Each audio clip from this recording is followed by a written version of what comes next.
Hello, I'm Thomas and I am the software lead for the STAR Phase 2 project. This project we are trying to solve a problem of cheap aerial reconnaissance for emergency services.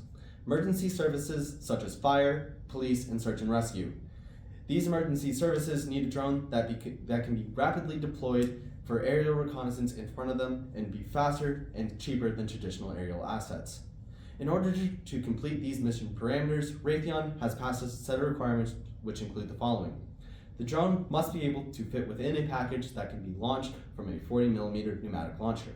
It has to have a video link and flight range of up to 250 meters while flying at altitudes between 50 and 100 meters depending on environment. It also has to be able to stream a high enough video quality to let the operator have a good situational awareness of what's around them. Finally, the drone must be flying and on station for roughly 5 minutes. This is a Phase 2 project. It's a continuation on from last year where we are taking the valuable lessons that group has learned and implementing them into our project. This year, we have created a drone that can be launched from a pneumatic launcher and said pneumatic launcher to fire the drone. Along with that, we have created a ground station that can receive the video and display it for the operator. Hello, I am Nathan. I'm the drone design lead for STAR Phase 2. When we started this project, we looked at all the requirements. We made a list of what we thought would be the driving factors. From this, we found that there were two big decisions that we needed to make early on in the project.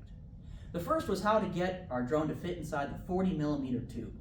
We researched how other drones accomplished this, as well as how the Phase 1 team designed their drone. From this research, we made 3 design concepts.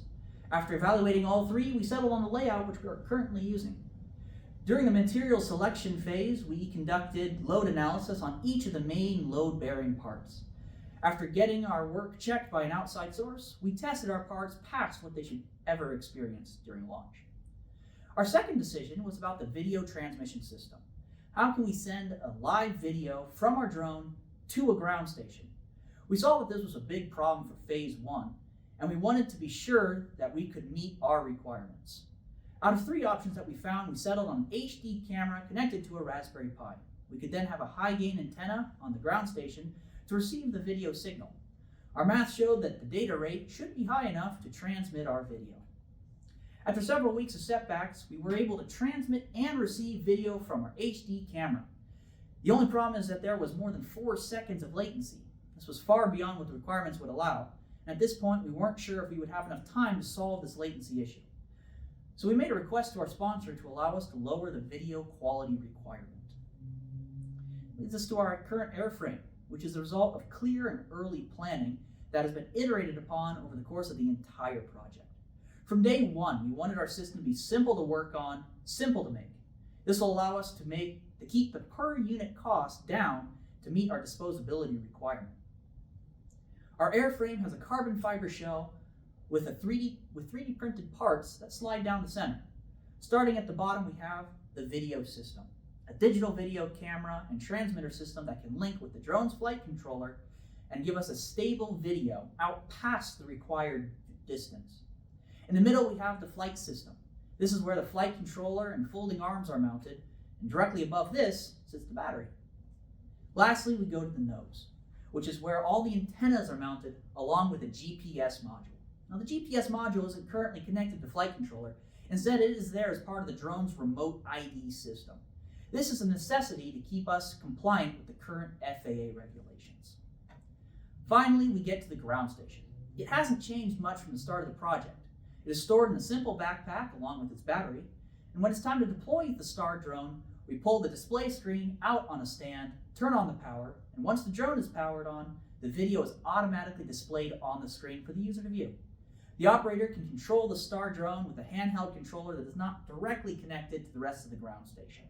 Hello, my name is Julie, and I am the procurement and testing lead for the STAR project. Now, for our project testing, we needed to fabricate a pneumatic launcher that has a 40mm barrel to be able to launch our drone. The biggest driving design factor is, of course, safety.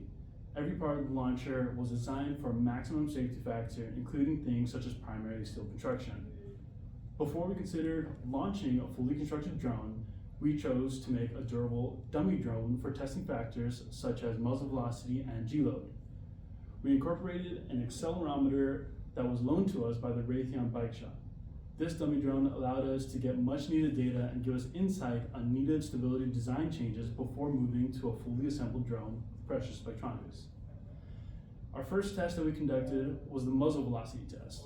Using our launcher, chronograph, and old Phase 1 parts, we fabricated dummy weights and launched at different pressures and recorded the achieved velocities. Our second test was the G-load test. With the accelerometer on board, the dummy drone was launched at a range of pressures and we recorded the achieved acceleration loads.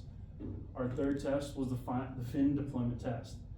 The dummy drone was fitted with our Sabo assembly and launched with deployable fins. Our next test was stability testing. The dummy drone fitted with our assembled Sabo was launched into the air at a large, wide open range. This test gave us data on flight stability, horizontal distance, above ground altitude, and even time of flight. We also needed to include a test for the jettison of our Sabo. This included finishing the fabrication of the Sabo with an internal servo and getting it to properly eject off the bottom assembly of our drone. Finally, we arrive at the final test of launching the fully fabricated and assembled Star drone. Our drone fitted with our Sabo was loaded into our pneumatic launcher and launched into the air. Now onto the results. Now, from the muzzle velocity test, we found the pressure required to get us to the desired launch velocity was higher than we first analyzed. However, this was to be expected as we were not able to perfectly analyze all the factors affecting velocity such as barrel friction, which this corresponds to the results of the actual G-load test bringing values higher than first expected. However, we accounted for these higher loads in our design and was of no issue. For the fin deployment test, it went smoothly without any issues. None of our tests resulted in any failed deployments of all fins immediately after the exit of the barrel of our launcher. Now, with our first stability launch, we noticed minor stability characteristics that we did not like. This caused us to go back and redesign the Sabo assembly to have 4 larger fins. This redesign achieved a stable flight with our second launch test. Next was a small but important test, the Sabo jettison. We needed to make sure that the Sabo could eject off the drone and in turn deploy the motor arms. After several design iterations, we achieved successful Sabo deployment. Our most important test was our full launch test with the completed drone with flight and video electronics on board. We ran into some connectivity issues on our first launch. However, our second launch had successful Sabo jettison and motor arm deployment. However, the motors did not turn on. This was still a partial success. At the time of making this video, we are planning several more full launch tests to finish verifying our system. Finally, to conclude, the STAR project is intended to give a short-term aerial reconnaissance drone for emergency services and first responders. It is intended to be easy to use, rapid to deploy, compact, and cheap enough to be disposable. We are on track to meet these requirements and we look forward to showing you our project on design day.